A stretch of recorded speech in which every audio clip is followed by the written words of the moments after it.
Putin's ultimatum is the next stage of the war. Russian President Vladimir Putin's State of the Union address may be the most important speech since his address to the UN in September 2015 on the eve of Russia's intervening in the war on Syria. Putin's sober analysis and admission of demographic constraints on the Russian economy's growth was welcome. It highlights the real challenges for Russia over the next 15 years. The shift for those of us analyzing the Russian economy is to look at it purely in terms of per capita growth, not absolute growth. But, that admission of Putin's highlights the backdrop of his publicly outing Russia's new and formidable weapons technology. That he did this during the height of his re-election campaign should bring a smile to the cynic's face. Well played, sir. Now, about those new weapons. I defer to Alex Mercouris at the Duran for the only in-depth look at these new weapons. The Saker, who is absolutely one of the best analysts of Russia's military capabilities, considers these new weapons, game, set, match for the empire. No more parallel aggression.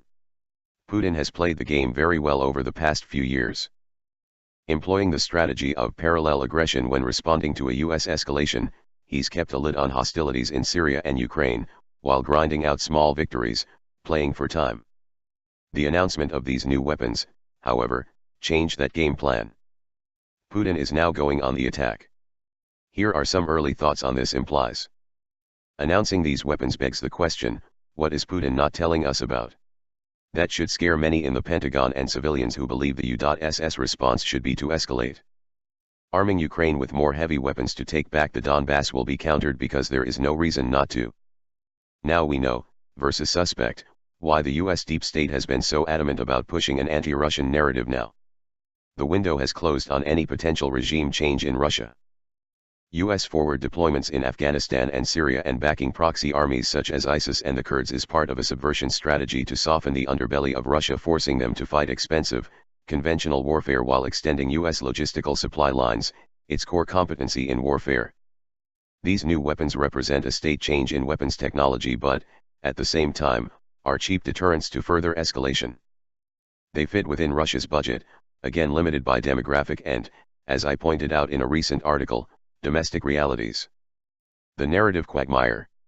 And it's why point number 4 above is the most important. We're not winning in technology. So, all we can do is employ meat grinder policies and force Russia and her allies to spend money countering the money we spend. It's a game that hollows everyone out. And it's easier for Putin to sell the defensive nature of his position to Russians than it is to sell our backing Al-Qaeda and ISIS to defeat them. Because that reality has broken through the barrier to it. Trump's fighting the Rusiagit narrative domestically dovetails with exposing our duplicity in Syria. The important point of the Uranium One scandal is not that Hillary Clinton the gutting of our uranium reserves. No, the important point is that the very people screaming out Russia today were cutting deals with them yesterday. Even the dumbest American sees the hypocrisy in that. Putin coming forward now with this announcement puts a halt to the political games being played in the media and at the UN to hang on to a failing narrative of Russian and Syrian malfeasance in the war. You can only scream about the chemical weapons wolf so many times before no one believes it anymore. Don't get mad. The US knew about all of these systems. If we didn't, then what are we truly spending all this money on spycraft for?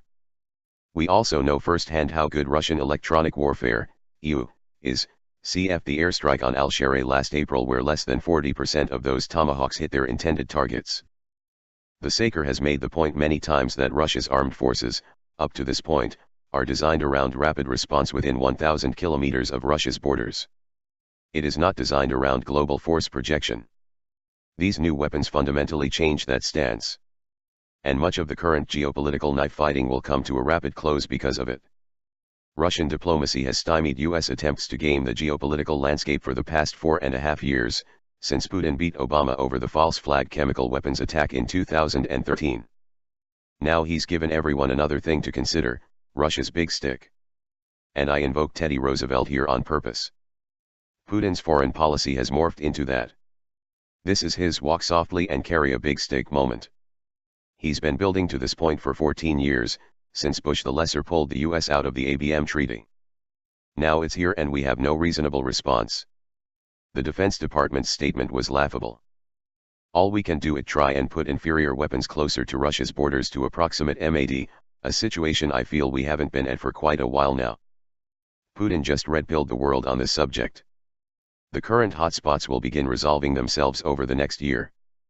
Escalation by the US in Ukraine is simply a way to empower Putin's hardline critics on the eve of an election. The cries of Putin is a traitor or Putin is a Zionist shill have been growing louder in the fringes of the Russian-centric commentariat. He just ended them by changing the rules of engagement completely. If Putin was truly that guy, a weak-handed fool secretly working for Zionists, then he would have left Russia defenseless and would not have announced on the eve of his re-election after playing possum for months the hammers Russia needs to secure her future. In the broader sense, Putin has now put all of his allies under the same nuclear umbrella. And it should give everyone running their mouth about going to war, from Hezbollah to Israel, from Turkey to Iran pause. Syria is now a game of attrition which Damascus and Moscow will win. With Trump's massive win at CPAC and the midterm elections on the horizon, expect a major summit between Trump and Putin this year. Trump cannot hide behind the Democrats' lunacy in the face of what Putin just announced. They have to talk formally about how to pull the world back from what appears to be the brink of WA. As retired U.S. Navy Admiral James A. Lyons, Jr. asks, why aren't they?